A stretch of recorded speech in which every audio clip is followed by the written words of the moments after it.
హరి ఓం.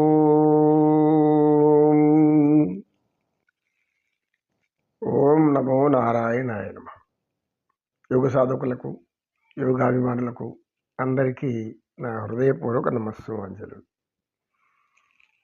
సర్వమానవ జీవకోటికి ప్రాణాధారమై ఉన్నటువంటి ఆ నారాయణుణ్ణి ఈ ధనుర్మాసంలో మనం ప్రార్థించడం భక్తికి మార్గం, పరమాత్మకు ఆనందం, మనలో కూడా ఆత్మ సంతోషం, ఆత్మతృప్తి,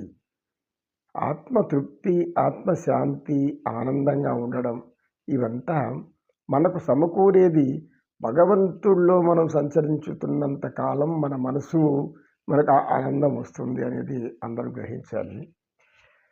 అదేవిధంగా ఆత్మస్వరూపం అని పదే పదే చెప్పుకుంటాం.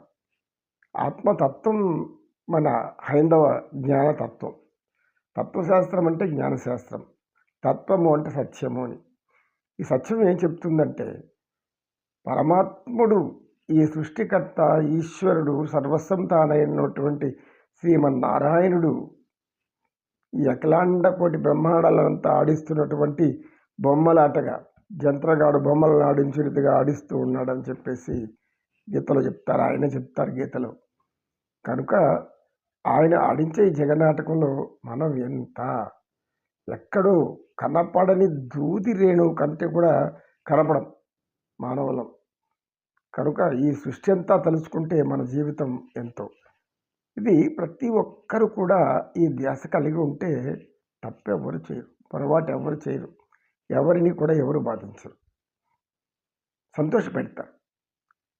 ఇతరుల సంతోషం వెతుక్కోమని మనకు భగవంతుడు చెప్పి తేజస్సుని గురువుగారు గజేంద్ర మోక్షం తర్వాత గజేంద్రుడు లౌక్యంతయు లేదు ధైర్యంబు విలోలంబయ్యి అన్నాడు. ఆ తర్వాత మిగతా తర్వాత చెప్తామన్నారు. వివరిస్తారా అంటే, అలాగే తల్లి, తప్పకుండా. గజేంద్ర మోక్షం మనకు తెలియజేసేటటువంటి అతి ముఖ్యమైన సత్యం ఏమంటే, ఈ గజేంద్ర మోక్షం అంతా చూసామంటే, ప్రహ్లాద చరిత్ర అంతా చూసామంటే, భాగవతం మొత్తం మనం బాగా అంతా పరిశీలించకుండా తెలుసుకున్నామంటే చెప్పేది ఏమంటే, ఇక్కడ తెలియచేది మన జ్ఞానము ఈశ్వరుడు ఒక్కడే, ఏకేశ్వరోపాసనే మన ముక్తికి మార్గము.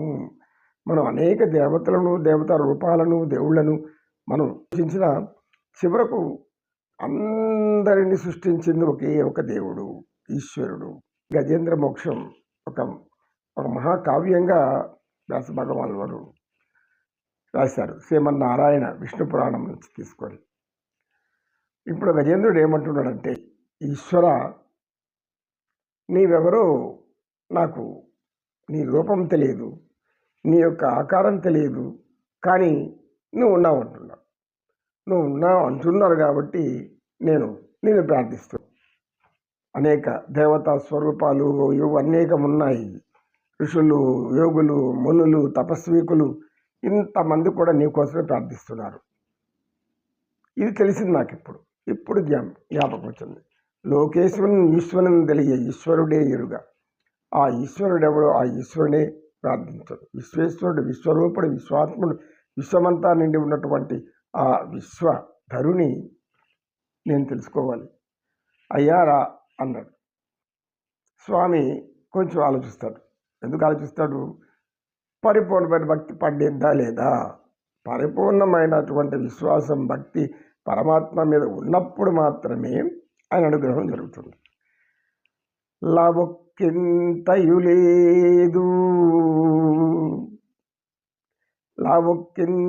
లేదు ధైర్యంబు విలోలంబయ్యే ప్రాణముల్ తావుల్ తప్పెను తనువుడస్యన్ మూర్ఛవచ్చన్ అధిక శ్రమంబయ్యన్ రావవే వరద కరుణించు ఈ దీను నిందయన్ ఇత పరంబెరుగా మన్నింపవే ఈ దీనుని కరుణించు కాపాడు రావే ఈశ్వర వరద భద్రాత్మక. ఏ మానవులలో అయితే ఆత్మ సత్యమని తెలుసుకుంటామో అంటే రావే వరద కావవే ఈశ్వర రక్షింపవే భద్రాత్మక. భద్రాత్మక అంటే సర్వజీవరాశుల్లో ఉన్నటువంటి సత్యస్వరూపమై ధర్మస్వరూపమై నిండి ఉన్న ఆత్మస్వరూపుడమైన నీవు సకల గుణాలు కలిగినటువంటి సర్వ తేజోమూర్తివి. సమస్త భూతజాలాలకు నీవే ప్రాణము. భద్రాత్మక అంటే దివ్యమైనటువంటి ఈ సృష్టి అంతా దేహంతో నిండిపోయినటువంటి స్వరూపుడవు. దివ్య దేహస్వరూపుడు. దివ్య దేహస్వరూపు దేవతలకల్లా అన్ని సకల దేవతలను రంజింపచేసి సకల దేవతలను పరవశుల్ని చేసి సకల దేవతలను తన ఆధీనంలో ఉంచుకొని సకల దేవతలు తన కనుసొండళ్ళు ఎవరైతే పెట్టుకొని ఉంటున్నారో అటువంటి దివ్యమైన శరీరం కలిగిన వాడా అంటే మీ సృష్టి శరీరం కలిగిన వాడు. బలం పోయింది, లావొక్కింతయు లేదు, బలం పోయింది, ధైర్యం విలోలంబయ్యే, ధైర్యం కూడా పూర్తిగా పోయింది. ప్రాణములు తావులు తప్పెను. ఈ ప్రాణములు ఎప్పుడు ఎగిరిపోతుందో చెప్పలేను, అయిపోయింది. అది దాని దశ దాటిపోయింది. ప్రాణం పోయే స్థితిలో ఉన్నాను ఇప్పుడు. ప్రాణం పోయే స్థితిలో ఉన్నాను. మూర్ఛ కూడా వచ్చేస్తూ ఉంది. ఇంకొద్దిసేపటికి మూర్ఛపడి కింద పడిపోతాను. ఎందుకు కోమాలోకి వెళ్ళిపోతాను. ఎందుకు కోమైనాడు? ప్రాణములు తావులు తప్పింది, అయిపోయింది. మూర్ఛ కూడా వచ్చేసింది. మూర్ఛ అంటే ఏమి? కోమా స్థితి. అంటే ఇక స్పృహ ఉండదు. ఆ తర్వాత నిన్ను ప్రార్థించలేదు. ఆ తర్వాత నిన్ను ప్రార్థించడానికి ఎవరు ఉండరయ్యా అంటే గజేంద్రుడు ప్రార్థించకపోతే ఇంకెవరు ఉండరని గజేంద్రుడు అనుకుంటున్నాడు. గజేంద్రుడు ఒక్కరిని ప్రార్థించకపోతే భక్త కోట్లు ఎందుకు ప్రార్థించరు అంటే ఒక పద్యంలో తన ప్రాణం పోయేటప్పుడు ఈ ప్రపంచమే ప్రాణం పోతే బాగుండు అనుకుంటారు అనేక మంది స్వార్థపరులు. ఎందుకు? తన చావు తప్పనప్పుడే ప్రపంచంతో సరిపో అని మనసు అనుకునే గజేంద్రుడు ప్రాణములు టావులు తప్పెను, మూర్ఛ వచ్చెను, తనువు డస్సెను, అలసిపోయింది, శరీరం అలసిపోయింది, అది ఇంకేం పని చేయదు. రావే మరణించవే భద్రాత్మక, ఓ దివ్యమైన దేహస్వరూపం కలిగిన వాడా. ఇప్పుడు కూడా పేరు తెలియదానికి ఎవరికని గజేంద్రుడికి.